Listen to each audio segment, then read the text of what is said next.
Shalom e bem-vindos à Via Rápida Israel, uma frase do hebreu que significa amarás a Israel. Esperamos que vocês fiquem conosco durante os próximos 30 minutos, porque nosso professor Dr. Baruch vai compartilhar um estudo expositivo da Bíblia. Dr. Baruch é professor titular no Instituto Zera Avraham, com sede em Israel. Ainda que todas as aulas no Instituto são dadas em hebraico, o Dr. Baruch fica feliz em compartilhar este estudo semanal com dublagem em português. Para mais informações sobre nosso trabalho em Israel, visite nosso site amarasaisrael.org. Fiquem agora com o Dr. Baruch e a aula de hoje. We've all heard people say, I'm doing the best. Todos nós já ouvimos alguém dizer, estou fazendo o melhor que posso.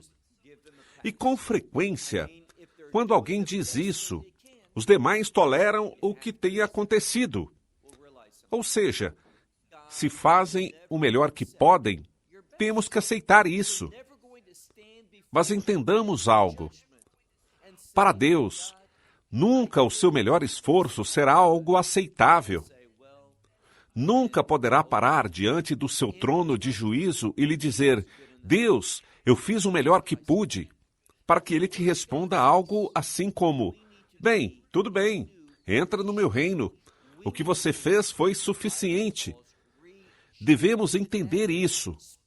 A palavra de Deus nos diz que devemos ser novas criaturas, ou seja, espiritualmente renovados com o fim de fazer as coisas que Deus deseja. E não só o que Ele deseja, mas, na verdade, o que Ele demanda. Ele ordena que nos comportemos dessa maneira, se realmente queremos lhe agradar. Recordo uma passagem das Escrituras do livro de Romanos, capítulo 12. Ali Paulo escreve e nos dá alguns mandamentos, debaixo da guia do Espírito Santo, claro. Ele diz, não se conformem com esse mundo, mas sejam transformados, ou seja, sejam dessa nova criação. Experimentem a mudança que só o Espírito Santo pode produzir na vida de uma pessoa, a regeneração. Isso é o que eu quero que vejam. Quando nos dizem, sejam transformados, também nos indica como fazê-lo, e é por uma mente renovada. Agora, se você busca na sua Bíblia, provavelmente dirá, sejam transformados pela renovação da sua mente. Mas entendam algo, os melhores manuscritos não incluem a palavra suas. Em segundo lugar, essa frase, renovação das suas mentes, não diz renovação, o que falaria de um particípio. Isso indicaria um processo que atravessamos, mediante o qual nossas mentes são mudadas. Mas não diz a renovação das suas mentes.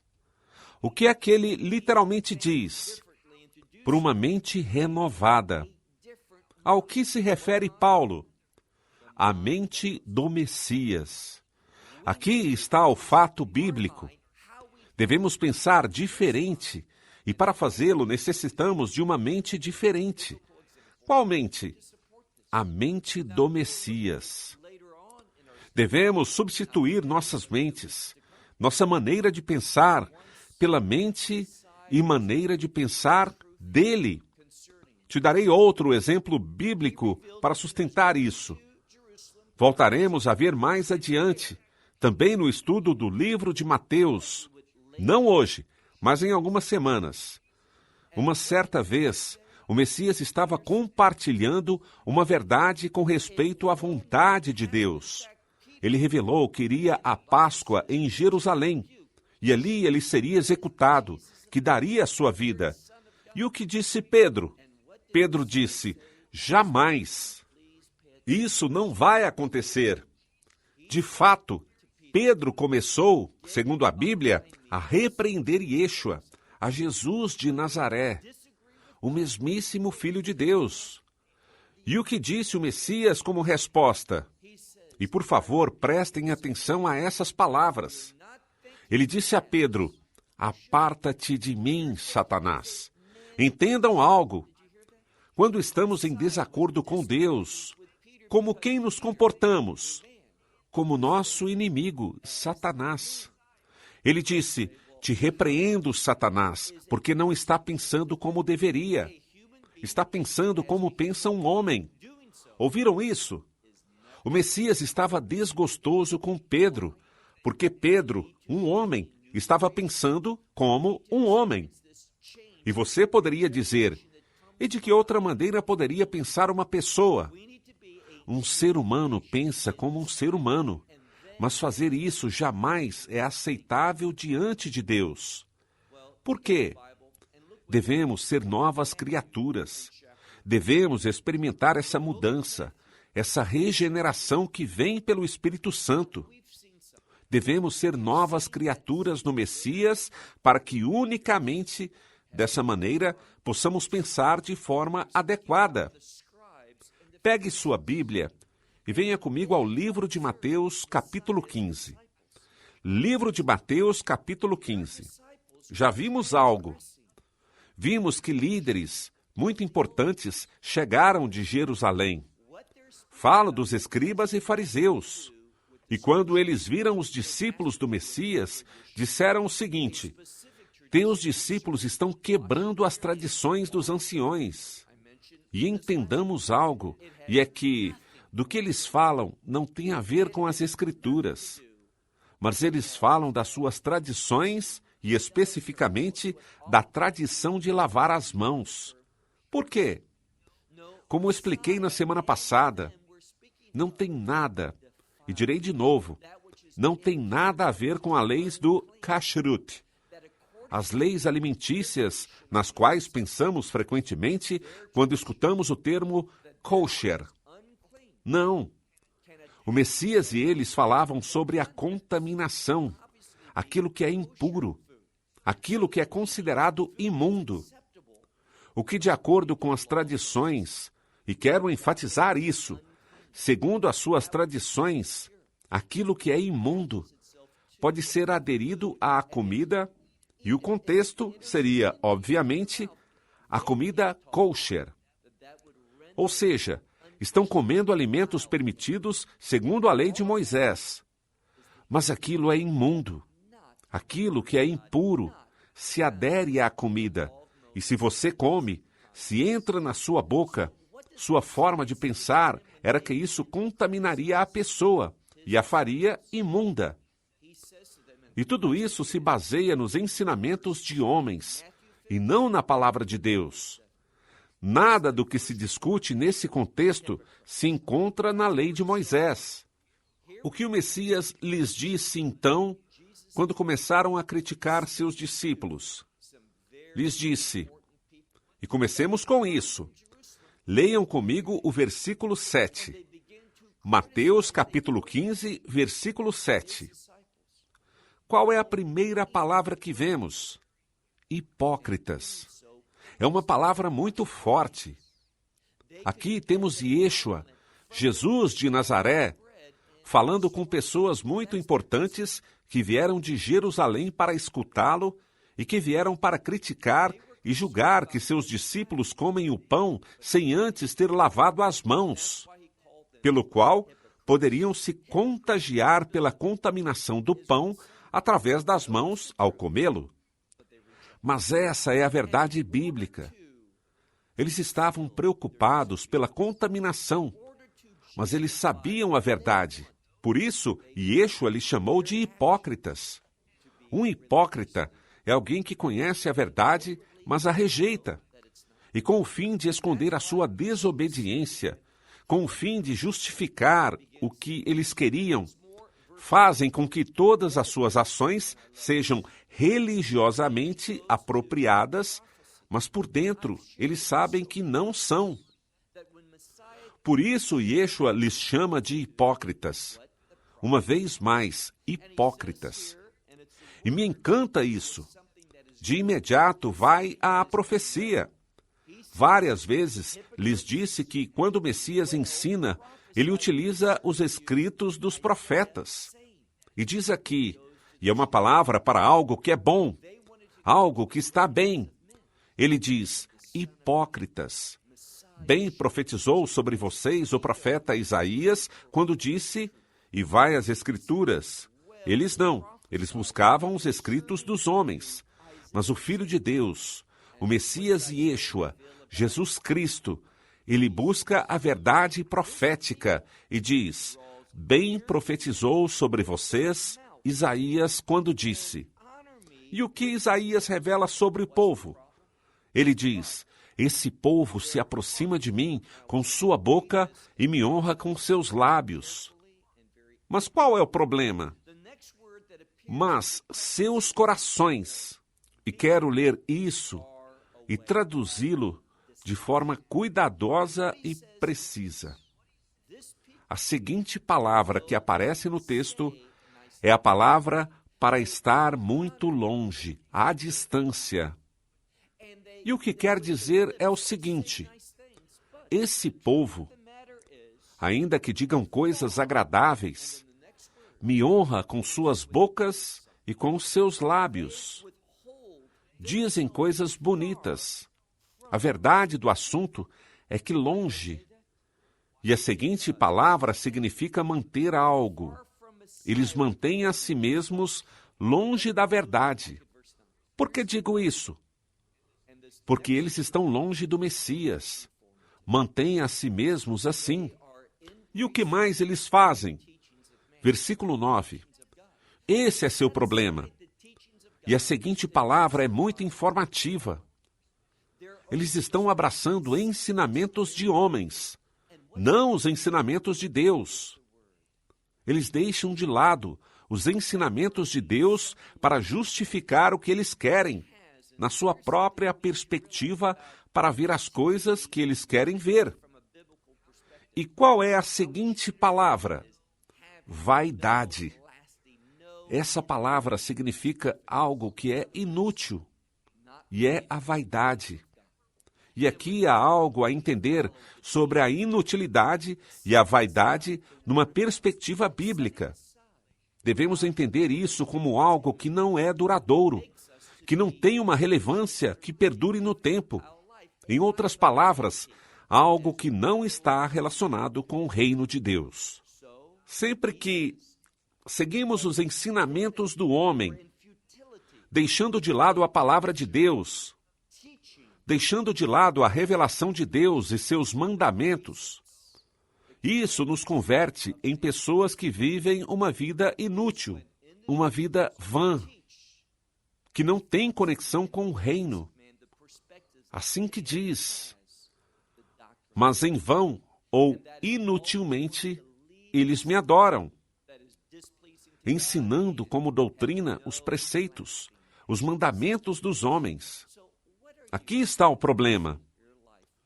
Quando os indivíduos ensinam os pensamentos dos homens, os caminhos dos homens, as perspectivas dos homens, como se fossem doutrinas de Deus, isso sempre desagradará a Deus e carecerá de relevância eterna. Então, no que você está baseando a sua vida? Em ensinamentos e interpretações de homens ou na palavra de Deus? E é só quando vemos as coisas na perspectiva de Deus é que podemos tomar decisões sábias, fazendo coisas que agradam a Ele e que são dignas de louvor, que produzirão, não que Deus te ame, porque Ele já te ama, mas sim vão atrair suas bênçãos, sua intimidade, sua presença em tua vida. Então, ele diz, mas em vão eles me adoram, ensinando as doutrinas, ensinando como doutrinas os preceitos e mandamentos dos homens, e chamando a multidão, esse é o Messias, chamando a multidão, disse a eles, bem, os fariseus e escribas estavam ensinando, mas ele diz, ao contrário de tudo isso, escutem e se façam sábios. Essa palavra para escutar demanda uma resposta. É escutar de modo que possa obedecer. E não somos salvos pela obediência. Mas me permita dizer que existe um resultado muito importante, algo derivado de ouvir a palavra de Deus e implementá-la em sua vida. E qual será? Deus nos dá entendimento. Deus nos ensina.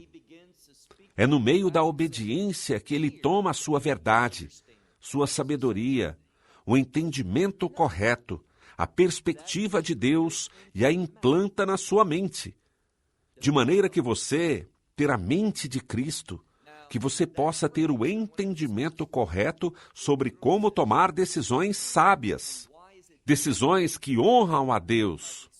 Então ele se volta e começa a falar com a multidão.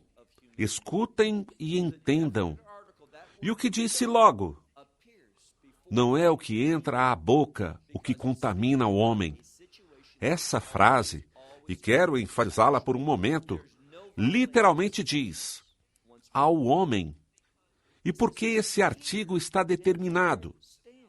Porque nos fala de uma situação que é absoluta para toda a humanidade.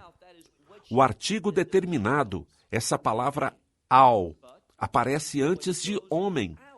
Ao homem. Porque fala de uma situação que sempre, a todo momento, é verdadeira. Não existe violação a isso. Uma vez mais, diz, escutem e entendam. Porque não é o que entra na boca, ou seja, o que você come, o que contamina o homem, mas o que sai da boca. Isso é o que contamina o homem. Então, ele diz, existe uma situação absoluta. O que você põe na sua boca não é o que te contamina. Essas coisas não têm imundícies espirituais junto a elas. Ao contrário, é o que sai da tua boca. Isso é, todas essas coisas que saem da tua boca são as que contaminam a humanidade. Versículo 12. Depois de dizer isso, e quero enfatizá-lo bem, a maneira como disse, e veremos o que diz agora mesmo, o disse com dureza. Ele disse, o que estes fariseus e escribas estão ensinando é falso. Não creiam neles. E, portanto, notem o que passa. Então, seus discípulos vieram a ele e lhe disseram, acaso não sabem que os fariseus, tendo escutado essa palavra, se ofenderam? Bem, há duas coisas aqui que estão muito mal. Em primeiro lugar, quando eles dizem, acaso não sabem, vocês devem entender que ele é o Filho de Deus. Ele sabe tudo. Ele faz tudo perfeito e com a intenção correta. E o fato de que esses fariseus estejam ofendidos não é importante. Por quê? Porque se sentem ofendidos. Porque seu falso ensinamento foi exposto por Deus. Agora, ele não faz isso com ódio. Eles necessitam ouvir a verdade. E às vezes nós devemos escutar a verdade duramente para poder despertar. Isso é sério. E essas palavras, ainda que sejam ofensivas para alguns, podem também conduzir ao arrependimento. Assim que os discípulos vêm a ele e lhe dizem, acaso não sabe que os fariseus, depois de ouvirem essa palavra, estão ofendidos? Versículo 13, segunda parte. Mas respondendo ele, e diz isso, respondendo ele, para enfatizar. Esse verbo está no particípio. A maioria das Bíblias não a traduz desse modo. Um particípio presente em grego tem uma característica única, um propósito único. Qual será? Um particípio descreve. Existe um propósito descritivo sempre que se utiliza o particípio e sua resposta. O que veremos? O descreve. Pode ser algo surpreendente para você. Vejam novamente, versículo 13. Mas respondendo ele, se referindo a Yeshua, disse, toda a planta, ou seja, sem exceções, que meu Pai Celestial não plantou, será desarraigada. E essa palavra desarraigada, como vimos em passagens anteriores, nos fala de que muitos, e ao mesmo tempo, serão arrancados e lançados ao fogo. É um termo de juízo, muito importante. Então diz, eles estão ofendidos agora, mas esperem até o juízo. Então não há exceções. Toda planta que não foi plantada por meu Pai Celestial serão arrancadas. E vejam já o versículo 14. Deixem eles para lá. Não prestem atenção a eles, nem aos sentimentos. Se sentem ofendidos. Alguém pensaria que o correto diante de Deus é se aproximar deles e dizer, sinto muito se te ofendi, não foi minha intenção, espero que aceitem minhas desculpas. Espere um momento. Esse é o Filho de Deus. Ele nunca faz nada porque tenha que se desculpar. O que ele está fazendo é revelar sua sinceridade no texto. Em outras palavras, isso não é só sincero, mas é algo muito sério. E lhes diz, deixem eles para lá. Por quê? Cegos, guias de cegos. E quando um cego guia outro cego, ambos dizem, no versículo 14, ambos cairão no fosso. O que é a cegueira? Por que os chama de guias cegos? Porque estão confiando no seu próprio entendimento, em sua própria perspectiva. Em outras palavras, estão espiritualmente fazendo o melhor que podem, mas rejeitaram a verdade de Deus. Portanto, eles não são uma nova criação, não têm a mente de Cristo. E, por consequência, o que será deles? Essa é uma implicação muito séria.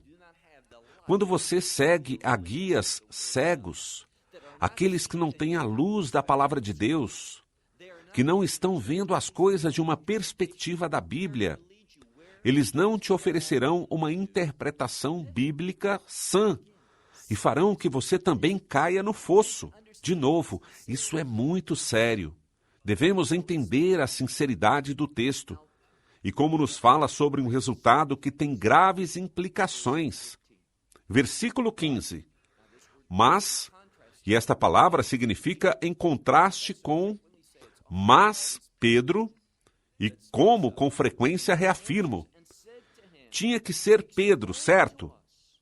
Mas Pedro, respondendo, lhe disse, explica-nos essa parábola. Bem, isso é algo bom.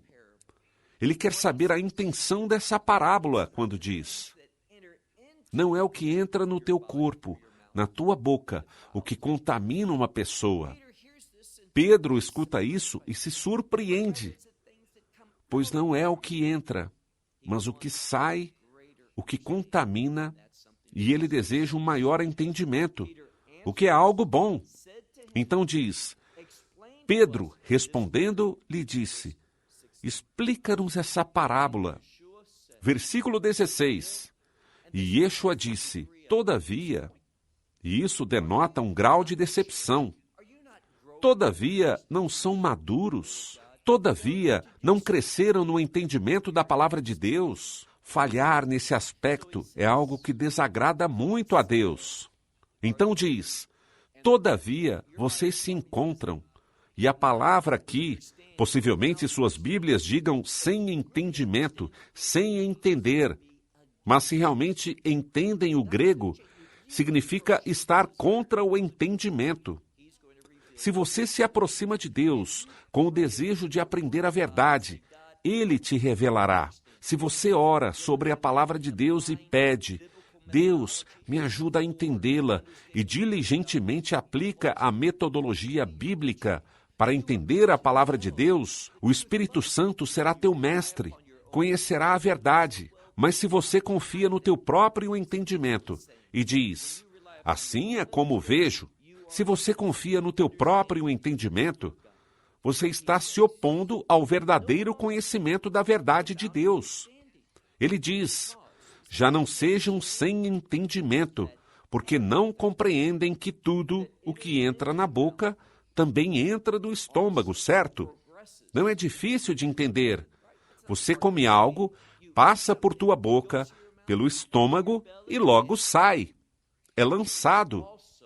E a seguinte palavra pode ser traduzida como sanitário, inodoro. É simplesmente lançado fora. Isso é o que acontece. Então, quando eles alegam que há contaminação que poderá chegar à comida, qual é o problema? Se Deus não o quer para nossa nutrição, tudo será expulso. Nós, como diz a palavra de Deus, fomos criados de uma maneira maravilhosa. Versículo 18. Mas ao contrário do que os escribas e fariseus ensinam, o que sai fora da boca provém do coração. Dali sai. O que sai do teu coração e passa por tua boca, ou seja, o que você diz, essas coisas contaminam ao homem. E é o mesmo termo, o homem, para falar de uma verdade universal. Algo que afeta toda a humanidade.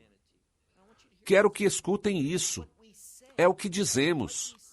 Porque o que dizemos manifesta, revela a condição do nosso coração. Essas coisas que saem da nossa boca, o que dizemos, é o que contamina o homem. Versículo 19. Porque o que sai do coração, bem, se trata de maus pensamentos, homicídios, adultério, imoralidade sexual, roubo, falsos testemunhos e blasfêmias. São essas condutas, diz ele, as que contaminam o homem. Mas comer sem lavar as mãos não contamina uma pessoa. Insisto, essa é a terceira vez que nos diz qual é o assunto. Não se trata de kashrut ou das leis kosher. Ele diz, o que você come vai à tua boca, ao teu estômago e é expulso no inodoro. Não é importante. Está colocando uma ênfase equivocada no assunto. Qual é a ênfase correta? Não é o que a pessoa come, mas o que ela diz. Porque a maneira como falamos revela a condição do coração. E é o que sai do teu coração, o que revela aquilo que é imundo e que contamina. Nosso coração é revelado, sua condição, pelas palavras que proferimos. Que sabedoria é essa do Filho de Deus! E minha esperança é que apliquemos essa sabedoria para deixarmos de ser essas pessoas sem entendimento e sermos pessoas sábias nas coisas de Deus. Até a próxima. Que Deus lhes abençoe ricamente. Shalom, desde Israel. Shalom from Israel. Esperamos que você tenha desfrutado da aula de hoje e que possa compartilhá-la com outros. Te convidamos a participar e nos acompanhar a cada semana, a esta hora e por este canal, em mais um episódio de Amarás a Israel. Para mais informações em português, visite amarasaisrael.org, onde encontrará muitos outros estudos realizados pelo Dr. Baruch. Até a próxima semana. Que Deus, nosso Messias e Yeshua, nosso Senhor Jesus Cristo, te abençoe durante a sua caminhada com Ele. Shalom, desde Israel.